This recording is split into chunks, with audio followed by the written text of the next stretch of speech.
의견을 드리고자 일단 미등여론 상국의 심재치 안배를 그리스는 어떠시다고 바랍니다.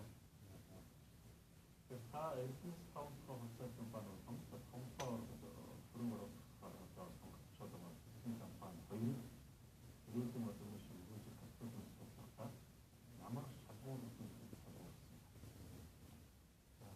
우리 지금 다른 얘기도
대외적인 토마토를 가도 양포도 시키기 때문에 자 어떤 점에 따라 뉴스 카운트하고 컴퍼니 인터넷에 아무데서 어떤 하셔도 좀 포인트도 양체가 더 시작하면 더 선배죠. 자 그래서 어떤 이런 시부의 어떤 뭐 책임을 질 수 있을 컴퍼니 장도 더 자칫 거기서 가론 들어오는 상품을 대상 가서도 뉴스 카운트하고 컴퍼니 아론 들어오는 사이트가 되나 식다 이미지를 썼을 때 간판은 도던 사이트들이 아르테키타 있었다는 것이다. 눈틀기 어떤 할생 하나도 쓰고도 누가 믿으면 가서 시골사람이 되면 이 고르기 순종 중공도니 일승 때는 이니기 니트 호라는 사이 어떤 시골차도 주시게 하고 어디서 아롱으로 하는 일승 나이트분이 어떤 오류부터 붙이다. 그래서 거기서 가로 호라는 어떤 이는 생각은 독도다 도나이네도 독도다 호체도 시대에 그런 간판들은 앞에서 붙어주는 거예요. 붙어서 모두 법상 붙여가자. 나 스타운트 간판에 우리 그런 게 이제 아론들은 히나이트로 벗은 집에 쓴 이거 일단 앞에서 제가 어떤 뉴스에 작사도 좀 제가 인터넷으로만 어떤 뭐 비셔져도 시대. 자, 되게 토서 히세. 예, 토서 히세를 가라앉혀도 어떻게 매달 리스카운트 간판은 두루두루 투자사이트들이 어떤 노트 붙여 клиникуд зээлийн хувь хэмжээ дарга хуваарийг тооцоод бүтэн жилийн хугацаанд одоо тухайн төсөл хэлжүүлнэ гэж үзэхэд бол яг одоогийн нөхцөл байдал нь 1.33%-аар гэж үзэх юм бол жилд 20 сая тонноос олбортно гэх юм бол эцэс гарч ирж байгаа цэвэр ашигын хэмжээ жилдээ 50 сая доллар болох боломж байгаад харагдаад байна. Тэр 20 сая тонноос олборлох юм бол тийм ээ. За ингээд харахад бол цэвэр өгөөжийн хэмжээ нь 7.70% байгаад байна. За гэтэл энэ ямар нөхцөл байдал болж байгаа нөхцөлийг илэр ихэд би тооцохдоо энэ өнөөгийн үнцний арга гэж байдаг. Ерөнхийдөө төслийн одоо хэрвээ хоёр төсөл хэмжиж байгаа бол тэрний аль нь ашигтай вэ, аль нь өгөөжтэй вэ гэдэг тооцоход олцоо өнөөгийн үнцний арга тооцдог. Энэ арганы өсвөр бүгдээр хутан жилийн хугацаанд орлогыг өнөөгийн үнцийн төв шилжүүлэх гэсэн. Ирээдүйн мөнгөний үнцнийг өнөөгийн үнцээр шилжүүлнэ. Энийг дискаунтын бол 10% тавьж үзээд өнөөгийн байдлаар хэдийн хэмжээний одоо хутан жилийн хугацаанд хэдийн хэмжээний одоо ашиг олох уу, хэдийн хэмжээний транспорт дотор төлөх үү тийм ээ гэдэг тооцоол ерөнхийдөө гаргасан байж байгаа.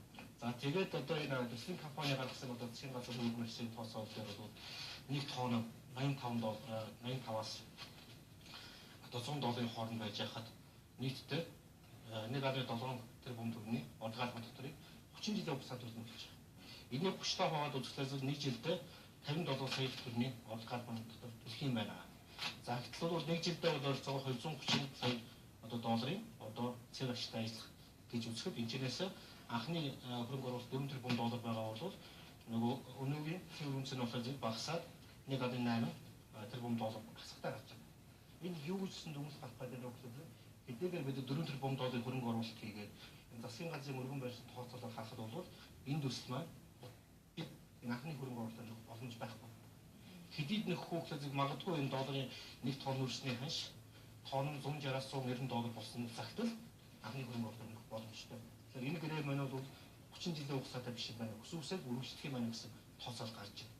За тэгээд ерөнхийдөө 30 жилийн хугацаанд одоо 95 гэдэг компани хувьд бол тонн өрс 85 доллар байж хахад 30 жилийн хугацаанд нийтдээ 7.4 одоо тэрбум долларын одоо батар төлөх гэдэг.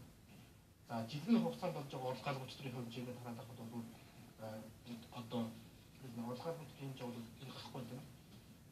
Хэмжээ бол ерөнхийдөө бол ойролцоогоор жилдээ 85 тонн доллар байх юм бол жилдээ Energy Company гэдэг компани чинь ойролцоогоор 274 сая долларын одоо орлогын төлөх боломжтой байдаг.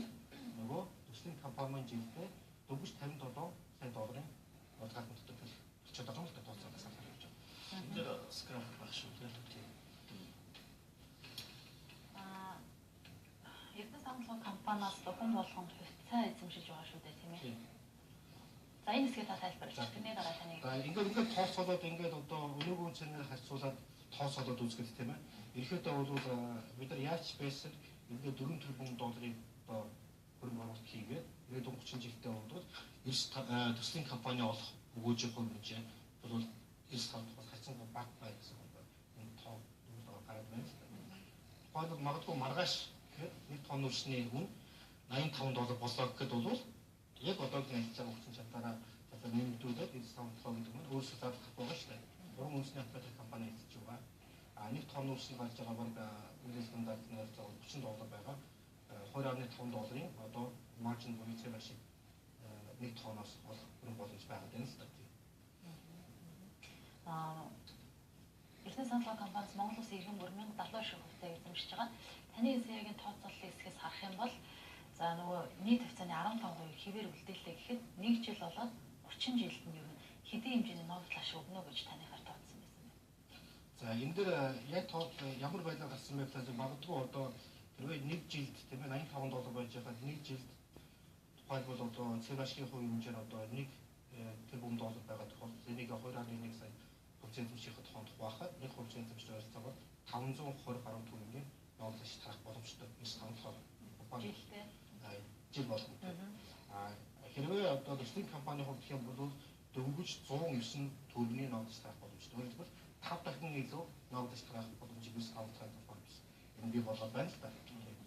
За тэгээд орлогын хувь хэмжээг харахад ерөнхийдөө эндээс 30 жилийн хугацаагаар гарч иж байгаа орлогын хувь хэмжээний өсөлт нь бол ерөнхийдөө бол харьцуулт нь гарч байна. Бис тавханд компаниуд 30 жилдээ ойролцоогоор 8.2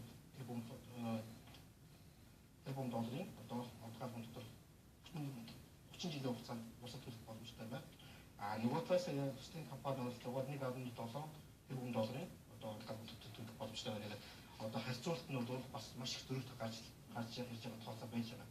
За тэгээд цэвэш хэмжээг ярьсан өгөөжийн хэмжээ харахад бол энэ тоон өрснөөс хамаарат ерөнхийдөө бол энэ дискаунт гэдэг компани бол хэрвээ маргааш гэхэд 1 тонн 85 доллар болчих юм бол доорх хаяж өгөөж 64% өгөөжтэй байх гэдэг тийм ээ.